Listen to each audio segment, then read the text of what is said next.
welcome. My name is Alan, and we are in the final part of this little series I'm doing on the Declaration of Independence and how it makes Trump seem eerily similar to King George III.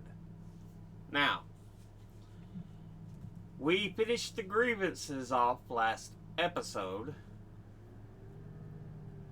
Let's read this last part and look at the signees.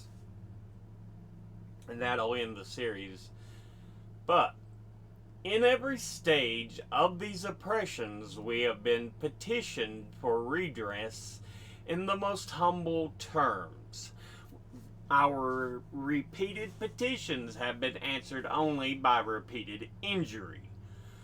A prince whose character is thus marked by every act which may define a tyrant is unfit to be the ruler of a free people. Nor have we been wanting in attentions to our British brethren. We have warned them from time to time of attempts by the legislature to extend an unwarrantable jurisdiction over us. We have reminded them of the circumstances of our immigration and settlement here. We have appealed to their native justice and magnanimity, and we have conjured them by the ties of our common kindred to disavow these usurpations which would inevitably interrupt our connections and correspondence.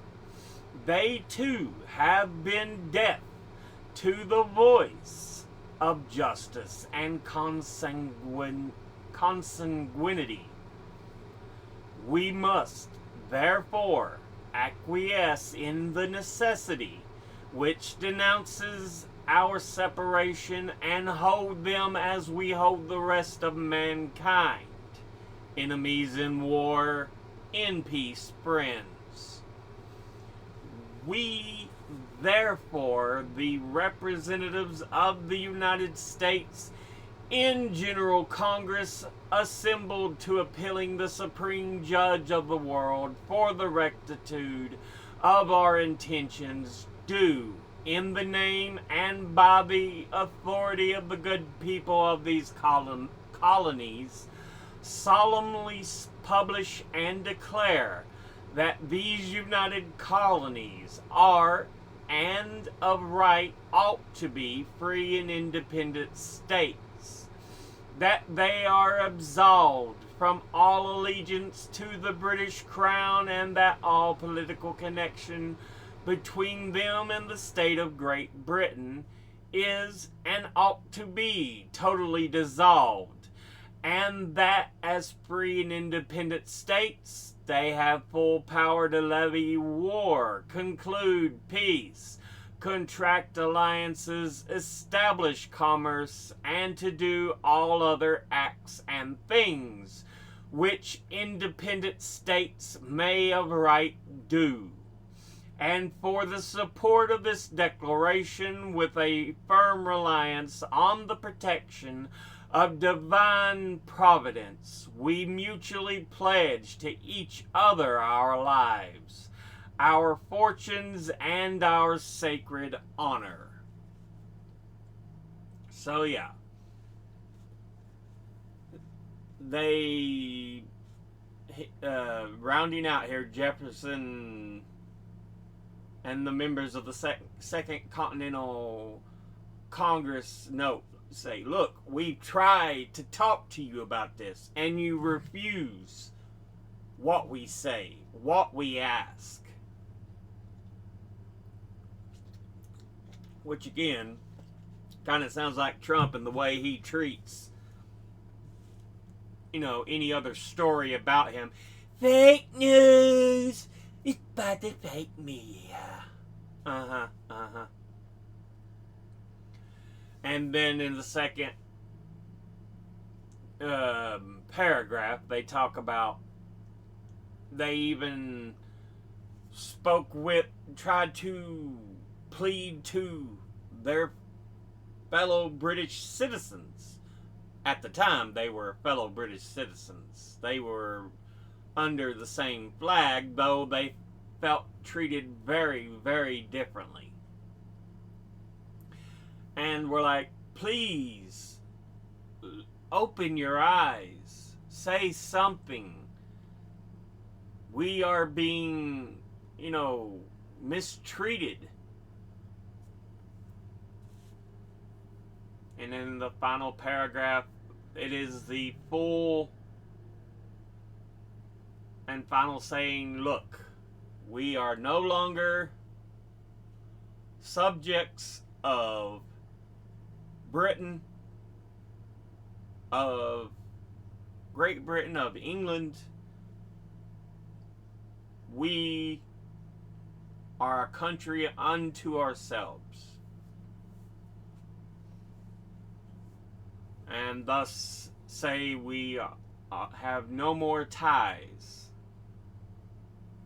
to the king, the parliament. So yeah. Now let's look at the signers. From Georgia, we have Button Gwinnett, Lyman Hall, George Walton. You may know Button Gwinnett if you have played Fallout 4. Yeah. From North Carolina, William Hooper, Joseph Hughes, John Penn. From South Carolina, Edward Rutledge, Thomas Hayward Jr., Thomas Lynch Jr., and Arthur Middleton. Rutledge, I think, was one of the early cabinet members, I think. Or was he in the Supreme Court? I can't remember doing both these, but yeah, he played a pretty decent role in the early U.S.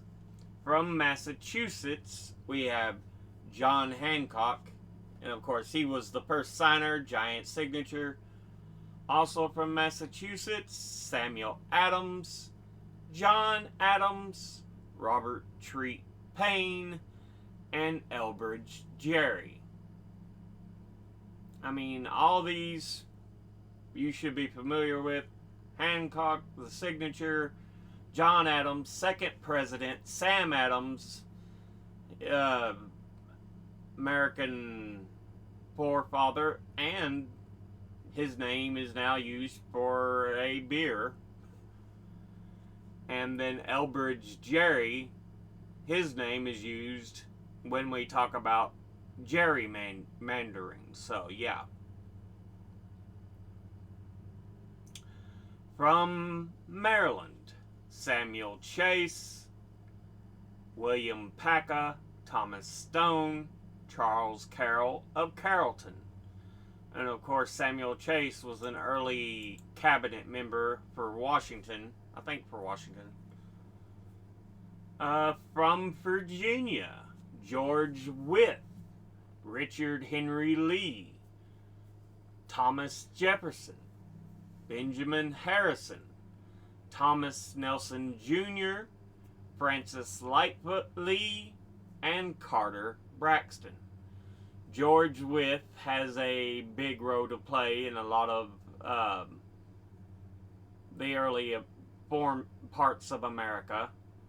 Richard Henry Lee and Francis Lightfoot Lee, their descendant would be Robert E. Lee, and they played a big role, but during the Revolution and everything, they played a big role dealing with the military and everything. Thomas Jefferson, of course, third writer of the Declaration and the third president. So yeah. From Pennsylvania, Robert Morris, Benjamin Rush, Benjamin Franklin, John Morton, George Clymer, James Smith, George Taylor, James Wilson, and George Ross. Robert Morris, I know he has a university named after him. I've heard the name Benjamin Rush as well before. So yeah. Franklin, of course, well known. And I've heard the name George Clymer before, though I can't really recall under what it was for. But yeah. Delaware, Caesar Rodney, George Reed, Thomas McKean. From New York, William Floyd, Philip Livingston, Francis Lewis, Lewis Morris. From New Jersey, Richard Stockton, John Witherspoon, Francis Hopkinson, John Hart, Abraham Clark. From New Hampshire, Josiah Bartlett, William Whipple, and Matthew Thornton. I don't know where I've heard it, but I believe I've heard the name William Whipple before. From Rhode Island, Stephen Hopkins, William Eerily. I've heard of Eerily before. From Connecticut, Roger Sherman, Samuel Huntington, William Williams, and Oliver Wolcott. Wolcott, again, I know he was either a cabinet, I believe he was in the Supreme Court as a justice is what it was. But it may have been that he was a cabinet member. But I'm thinking it was Supreme Court justice, one of the early ones. And then I've heard Roger Sherman, he was sent on a number of diplomatic missions and stuff for the U.S. So yeah. But yeah, the signers. And that gives us a full look at the Declaration and how Trump seems to be almost echoing directly King George III in so many ways. Do I say revolution? No. Because even as is stated earlier, prudence indeed will dictate that governments long established should not be changed for light and transient causes. And accordingly, all experience has shown that mankind are more disposed to suffer, while evils are sufferable, than to right themselves by abolishing the forms to which they are accustomed. So yeah. Revolution shouldn't be undertaken lightly. I know a lot of people like to toss it around. We need to have a revolution! No. But if it's anybody that's been in charge lately that is one we might ought to look at, it's Trump. It really, really is. Because he has shown he is a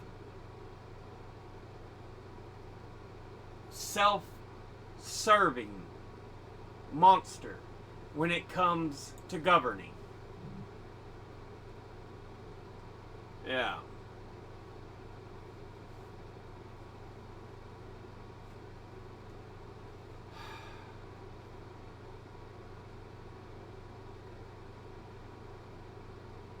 And it's a shame we're experiencing these same things over again.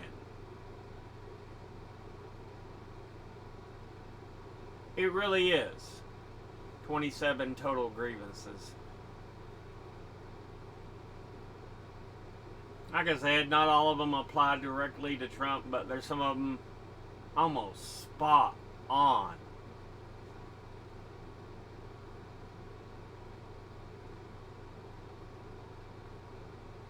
But yeah, the declaration, like I said, it's scary because Trump wants to act like a king, and we've called out and said he is dictatorial in his behavior. That's not a good thing. But yeah, with that, we'll go ahead and end this episode. As always, educate thyself. Think, read, study, learn. Someone tells you something you have trouble believing, ask them to cite their sources. I'll be putting my links and sources in the description box below the video. Thank you all for watching. I'll see you all in the last one. Until then, later.